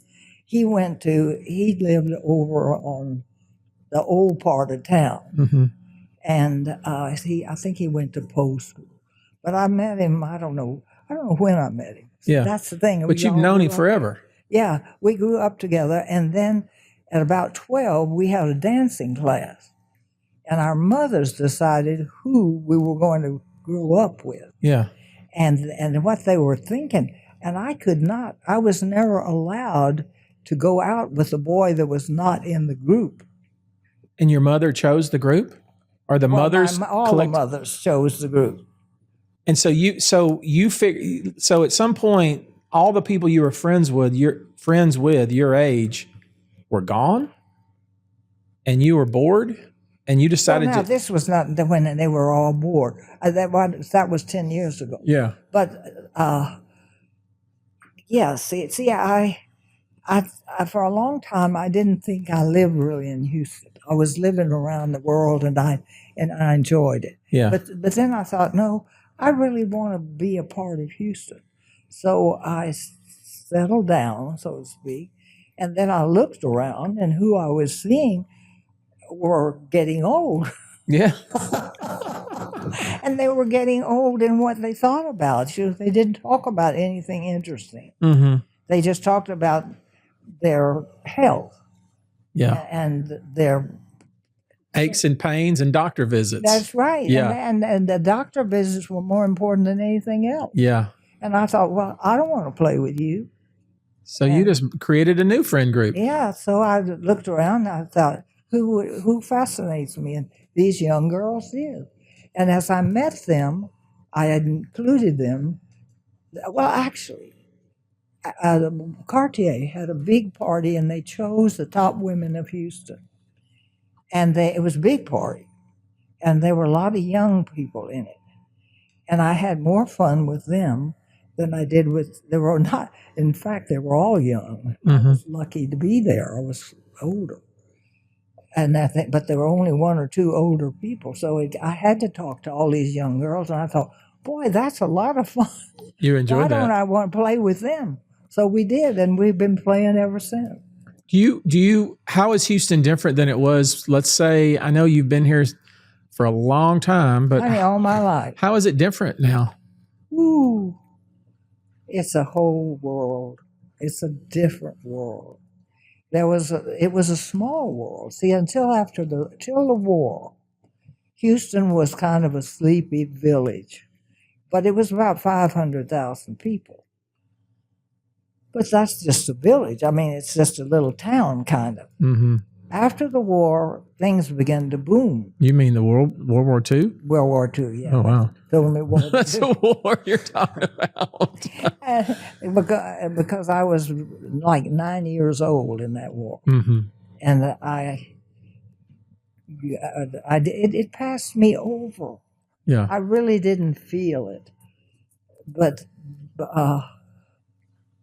Bob Herring was part of it, and so was Robert Herring, and so was Lloyd Davis. All three of my husbands were in that war, and in the different degrees of the war. Mm-hmm. And that changed everything, because suddenly guys came back and they started building big subdivisions for GIs. Everything became big. If you had a grocery store, Suddenly you're going to have 2 grocery stores, then maybe 3, and you got to be like HEB. Mm-hmm. So many grocery stores, which had a sort of the profit I was told was only 2%. Mm-hmm. So the grocery stores had to work very hard. It's all about volume. And there was nothing, there was nothing as far as advertising. Remember how much you use your cell phone Mm-hmm. and how much you use all these new modern things, your computer. We didn't have any of those things. And life was much simpler, and Houston was a small town, and suddenly it started to move. And Houston always had, though, a lot of zip. Think about it. How many or where in the world would anybody think of building a port 25 years? How far in is our super tower? I know about it, but I've forgotten it. No, it's fine.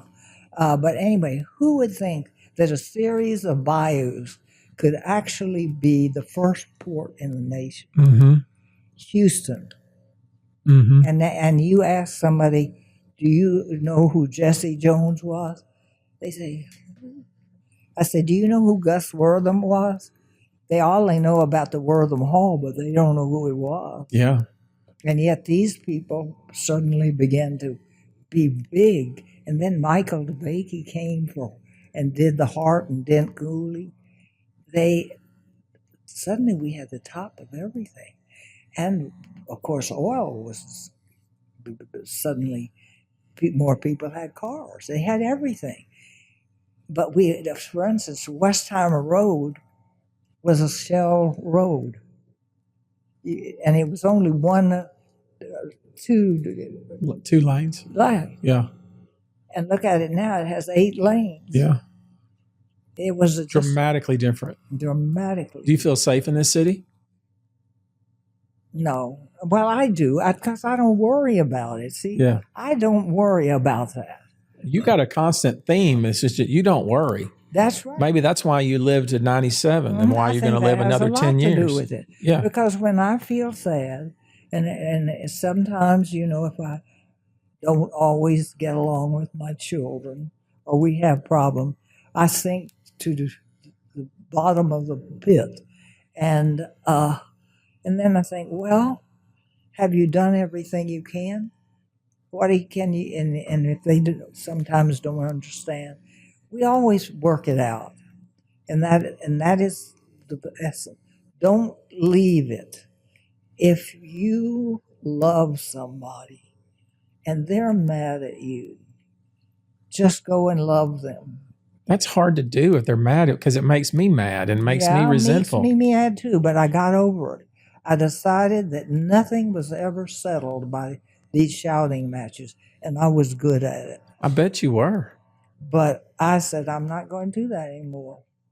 And I haven't, unless I'm just pushed to the wall. And you know what? My life is 1,000 times better. And I also apologize.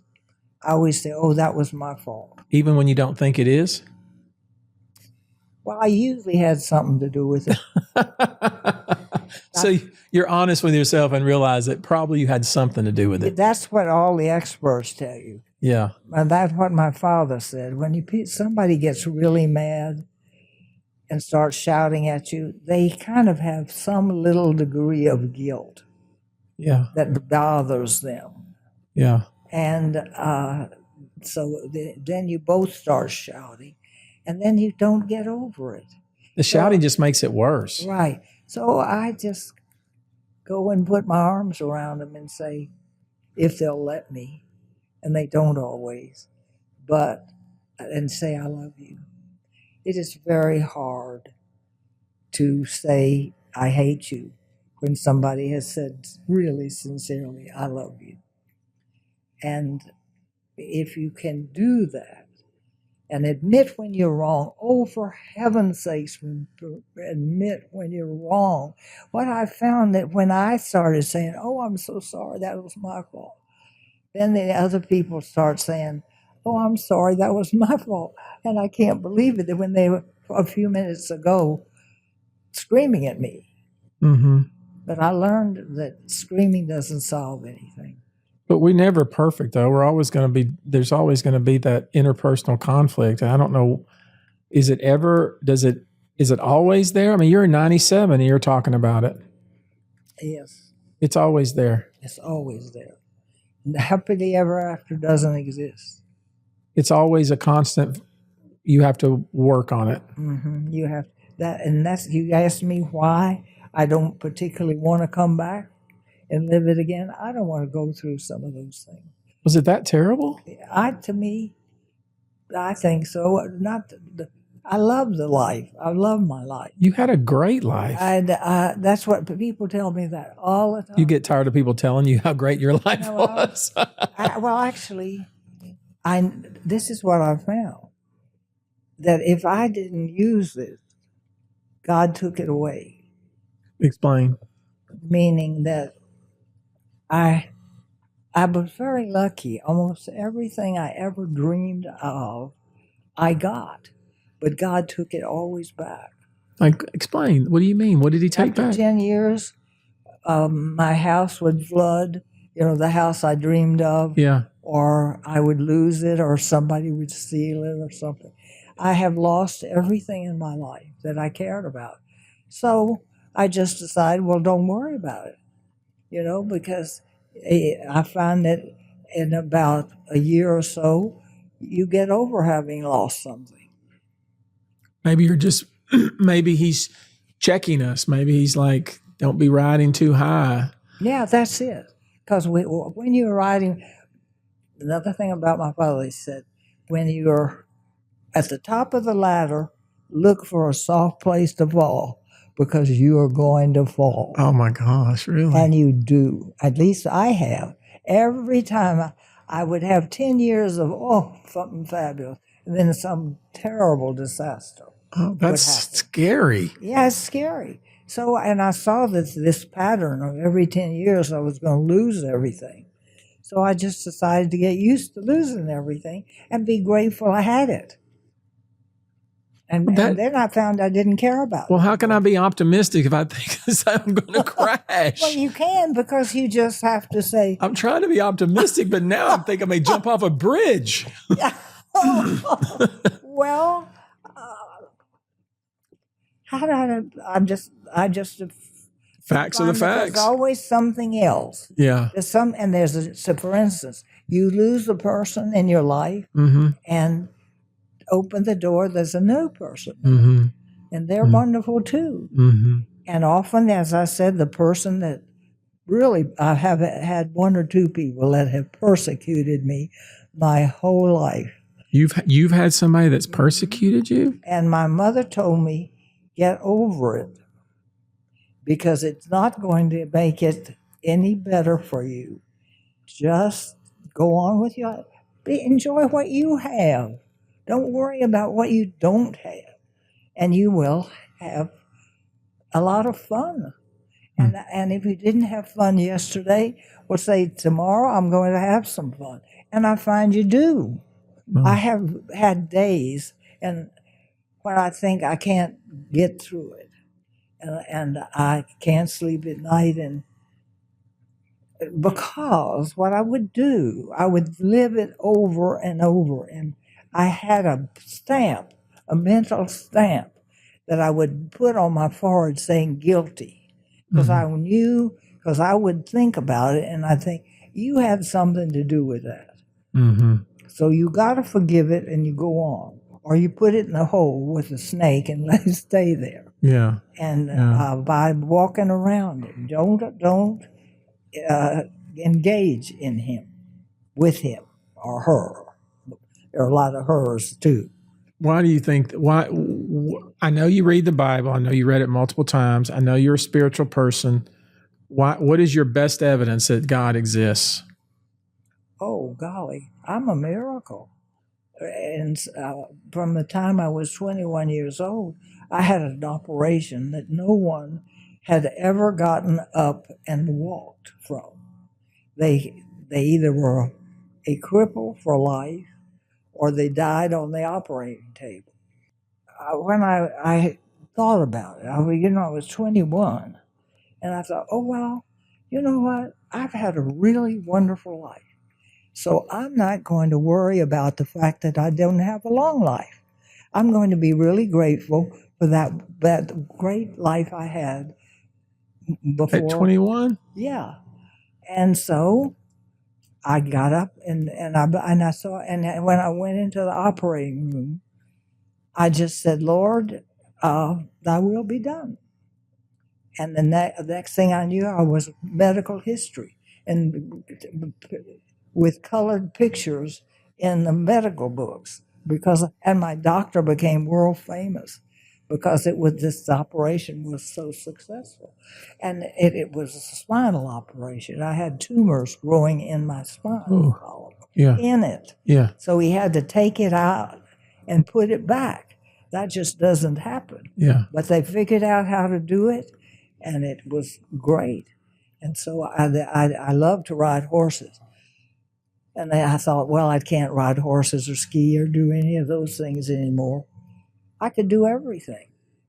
My life was totally, and so I knew God had had a hand in that. So I just figured everything is that way, and I'm just happy.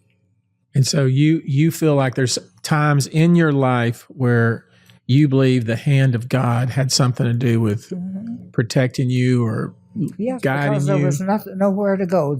All doors were closed. But when every door is closed against you, you're there, and there's nothing you can do about it.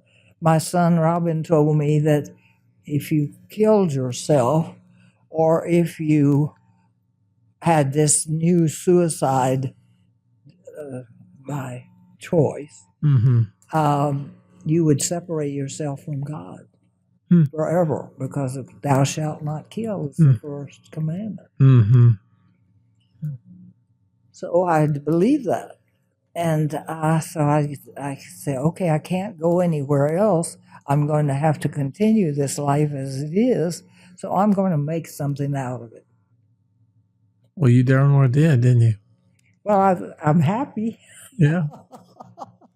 What do you think? What is something about you you think people may not know? I mean, I bet they never knew you were broke eating venison.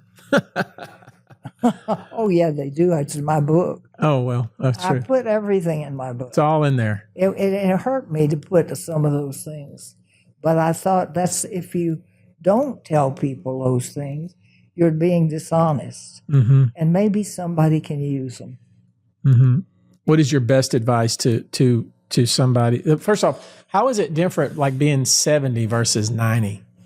Well, at 70, I was still having a good time. Well, aren't you still having a good time? Well, I can't dance anymore. Were you dancing at 70? Oh, I certainly was. And at 82 and at 90. But then things began to get harder. Yeah. Are you in pain? No. You don't have any pain? No. And I reject pain. What does that mean? I mean that when pain comes, I say I will get thee behind me, pain. Well, shit. You just put the entire pharmaceutical industry out of business. Well, yeah, I don't believe in all that stuff. I think that if you just wash your hands and you have Francis will love to hear that. yeah, that's no. The body will cure itself. I think it needs help from time to time. But for instance, now I grew up in the world of antibiotics. Yeah. Oh boy, it was new, and everybody was poking you with antibiotics for a headache. Yeah. And I'm now allergic to all antibiotics. I cannot take them, so I can't get sick. And that because my doctors have said, if you do, and I have a couple of problems, you're going to go to heaven. And just because there's nothing we can do for you. Because you can't use antibiotics. So I don't worry about it. You don't worry about it. I just eat all the goodies and my chocolate ice cream, and tomorrow's better, except I have 2 more pounds. Do you weigh yourself? Of course. You weigh yourself? Absolutely. Why? Because I want to wear the clothes I wore when I was 20. Do And I you wear have the some- clothes when you were 20? Yeah. Are you the same size? Yeah, with some disproportionate moving around. Yeah, I'm wearing. See, I had such a busy life because when you have a daily television show and you are the guy that has to do the questions, Uh-huh. you had to know really the subject. Yeah.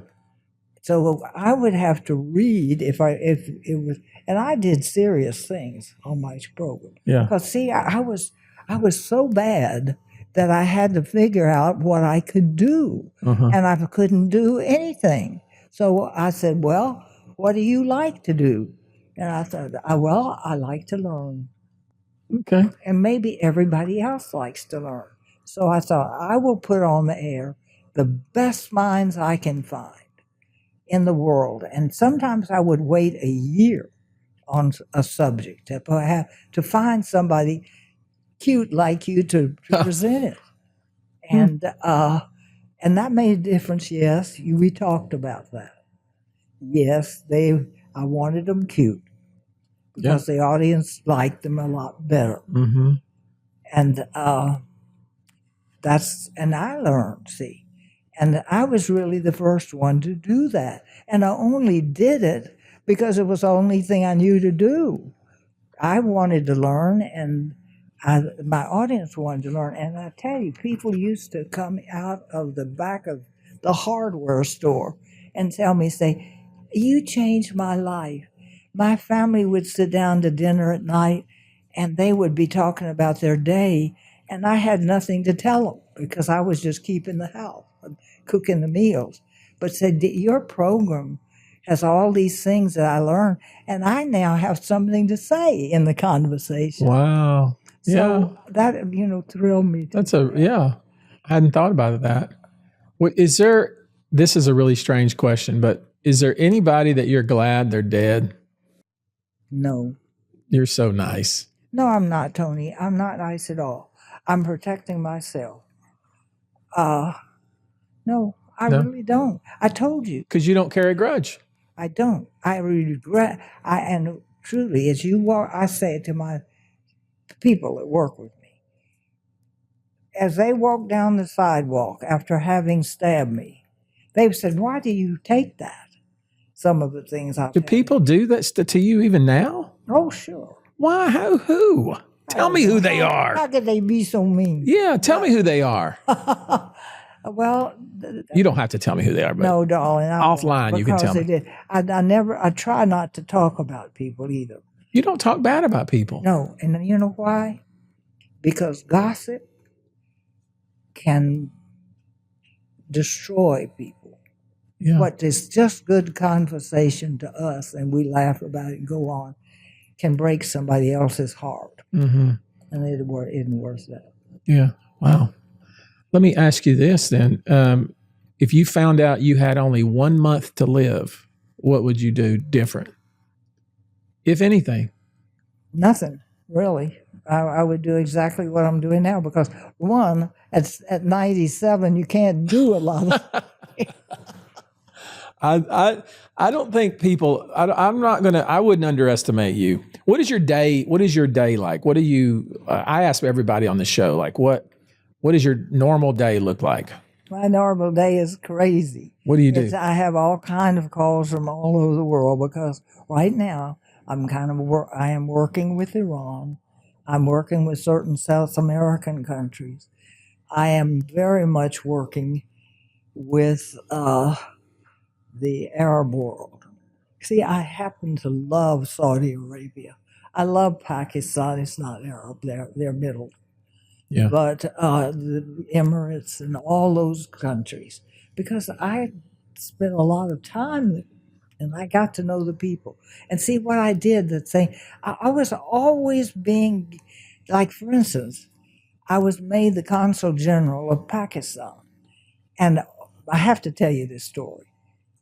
that Bob Herring was very outstanding, and everybody that met him was very impressed. So we had met this brilliant Pakistani. He was considered one of the 7 most intelligent men in the world, and he became ambassador to the United States. So we had met him in Paris, and he called us and said, "Come to dinner. I'm so excited to be part of the United States." So we got up there, and he and Bob got to be good friends. And so he asked Bob, said, "We are going to have 6 people in the United States that are really good businessmen and can help us in the Arab world." Because the Pakistanis, though not part of the Arab world, were Muslims. Mm-hmm. And so they were part of the Muslim world. So he said, "Would you take that position?" And Bob said, "Well, I'm so honored." I mean, he thought about it and everything. And I appreciate that. But I have 27 countries, companies, 27 companies. Yeah. And it's all I can manage. And why don't you take Joanne? Mm-hmm. Of all the things in the world they didn't want was Joanne. Because she was, what in the world could she do in the Arab world? At that point, they didn't even eat dinner together. Yeah. The ladies ate in one room, the men in the other. When you went to a party, the men were on one side of the room and the girls were in another room. Mm-hmm. They didn't dance together. They didn't do anything together. And they're sending me as a diplomat? But they didn't want to offend him because they wanted him to drill for oil. Pakistan has no oil. Mm-hmm. They have a little, but not much. Anyway, they didn't want me, and they didn't want to offend him. So they took me, and then they didn't know what to do with me. Mm-hmm. And I didn't know what to do with myself. I didn't even know you were supposed to wear a head covering. Mm-hmm. I didn't know there was something sexy about arms. Mm-hmm. Did you know arms were sexy? Yeah, they think they are. Ankles too. Yes, you have to wear, but I would wear sleeveless dresses. And they are so polite in that part of the world. Nobody told me. Nobody told me anything. So it was like when I first went on television. Nobody told me anything. Mm-hmm. I had to learn it. Figure it out on your own. By being hammered on the head with being ignored. So I thought, okay, here I am. I have to do something. What are you going to do? And I've changed my whole life.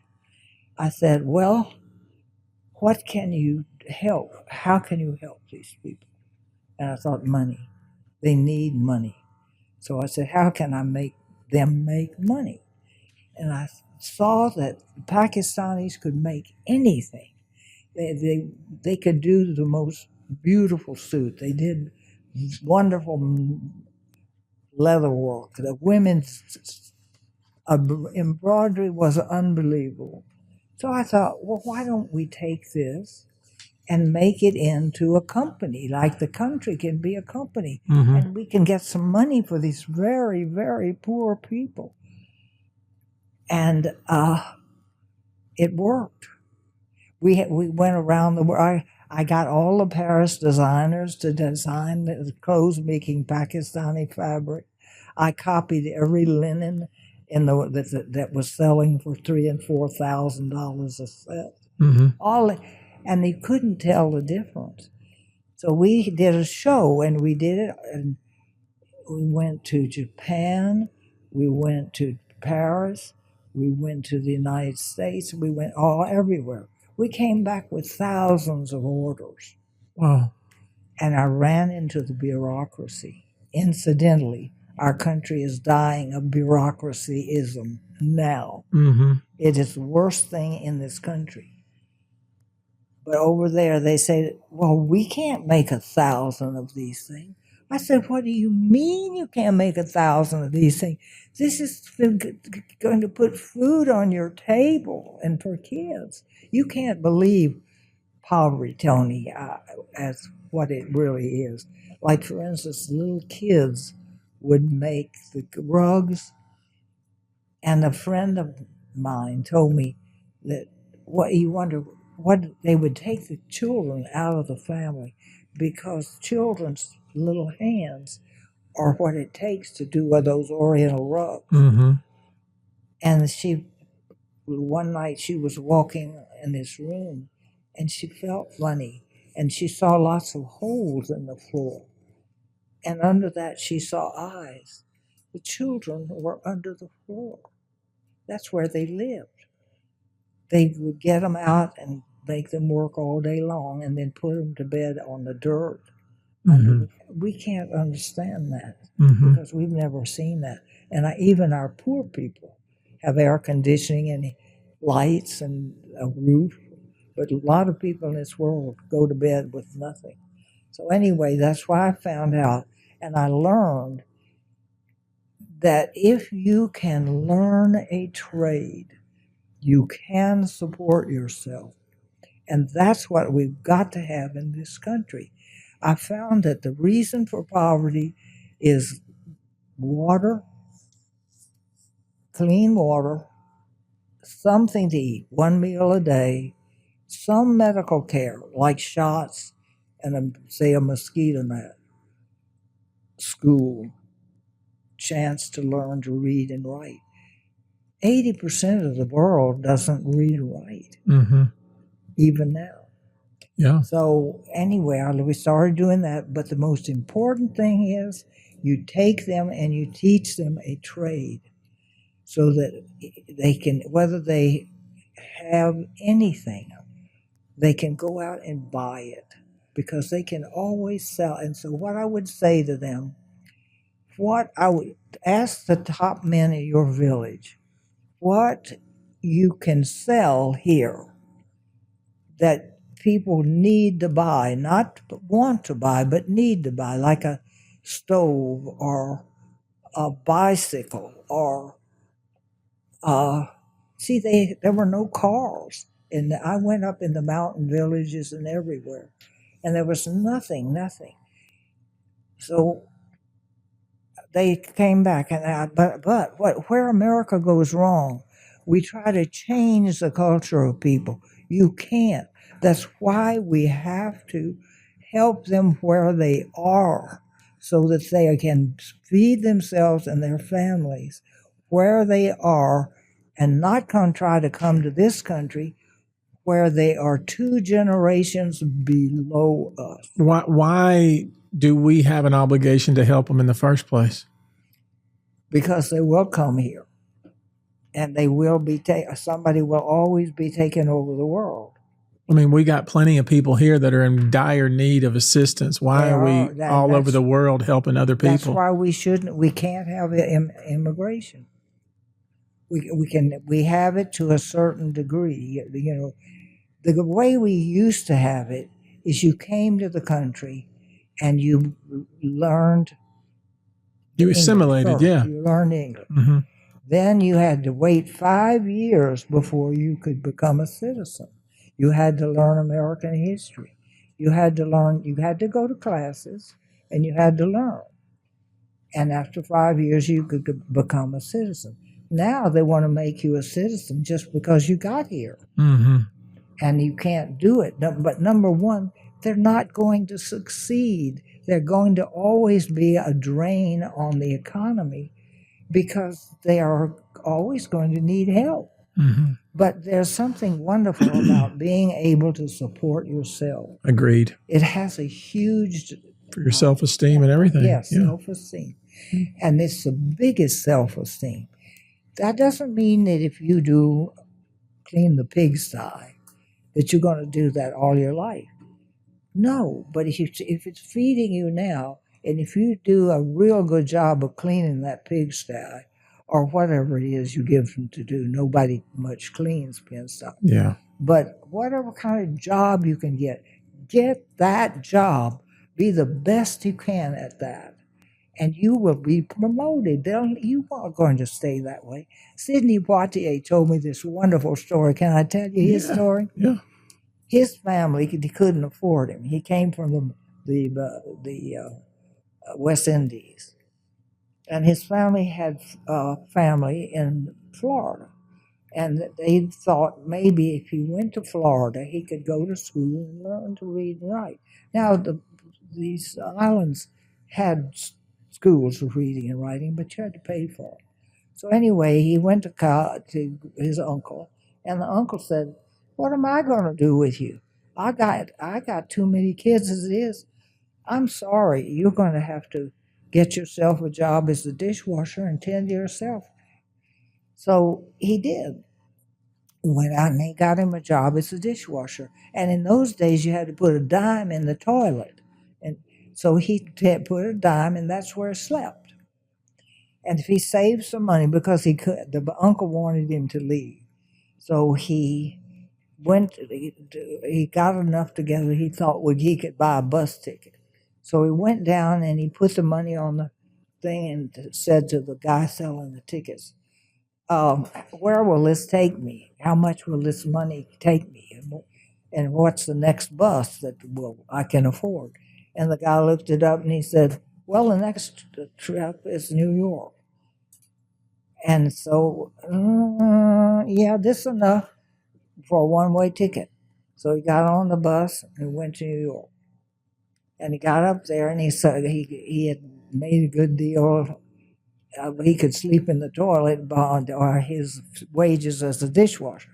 So he saw a dishwasher sign in the window, and he went in and got the job. And he found himself a toilet and spent the night there. So after a while, he thought, I want to be an actor. He'd gone to a movie, and he saw a movie first time in his life. And so he said, that's what I want to do. So he kept reading in the paper where trials were. So we went down to have the trial, and the guy said, after he was finished, "You are the worst. You are undoubtedly the worst actor I have ever seen. Go out and get yourself a job as a dishwasher." So that made him mad. And he said, "I will be an actor. I'll be an actor no matter what I have to go through." And he became a great actor. He changed Hollywood. He opened the door for black people. He did everything. Yeah. But he was humble and darling and a most wonderful man. And you see, you think, why wasn't he bitter? But he wasn't. He said that all I wanted was a chance, and I got it in the United States, and I'm really grateful. And I'm so happy to hear somebody grateful to be in the United States. I can't stand this, that people come here and take every penny that they can get and don't try to be a dishwasher even. In fact, they are offended if you suggest they might be a dishwasher. And yet that's the way that so many of the great men of this city started out with nothing. Speaking of this city, how is River Oaks different than it was used to be? You grew up in River Oaks. It started as Homewood. Homewood. And that was Lazy Lane and down Kirby. And my family were part of it. And that's where Ima Hogg built her place, and the Farishes and the Neals, all the people that founded Houston built all those pretty houses in there. And then he was my great uncle, but my father's parents both died, and so he was adopted by his aunt. So I think of them as my grandparents. So anyway, they have a house there, and he didn't buy on Lazy Lane because he could buy more property on Kirby. So that's where that started. And they built the grandest houses in there. And people used to say to my grandmother, "You living way out there in the country, and you have to go through the worst part of town to get there." And it was. West Gray was really bad. Low rent district. So, but River Oaks was needed. And when you feel a need, you will succeed. And so from that time on, a guy named Potter built the rest of River Oaks, and the rest is history. Where we're sitting right now. So What did you think the best restaurant in Houston is? my house. Is there any particular restaurant that I know you like? State of Grace. I know you like that place. Oh, I love steak.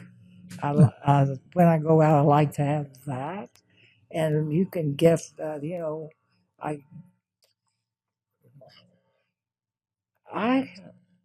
gee, my son likes the Papas, Mm-hmm. I do too. and I like the Papas family. Yeah, I do too. So that always thrills me. Theirs is a great Mm-hmm. story, just like so many of the others, like the Carabas and so forth. Lots of history in this city. Joanne, we've been going for 2 hours, and I could keep going, but we got to wrap it up. So, Tony, thank you for having me. I want to say that you are a true treasure. We're going to do phase 2, probably not tonight, but I said we'd do 2 phases of this, but this will be phase 1. We'll do phase 2 and have your son with you so y'all can talk back and forth if you want to do that. Oh, Tony, I'd love that. I think we should do that too, because I bet he has some things to add that something he has I hadn't thought about. But we'll. For now, though, we're gonna wrap up this episode of Swimming with the Sharks. And Colby, you know what I always say: don't do anything I wouldn't do, but if you do it the way I would do it. And do it well. Do it well. Take your time. Be present. Count your blessings. Until next time, God bless you, and we'll see you next time on Swimming with the Sharks.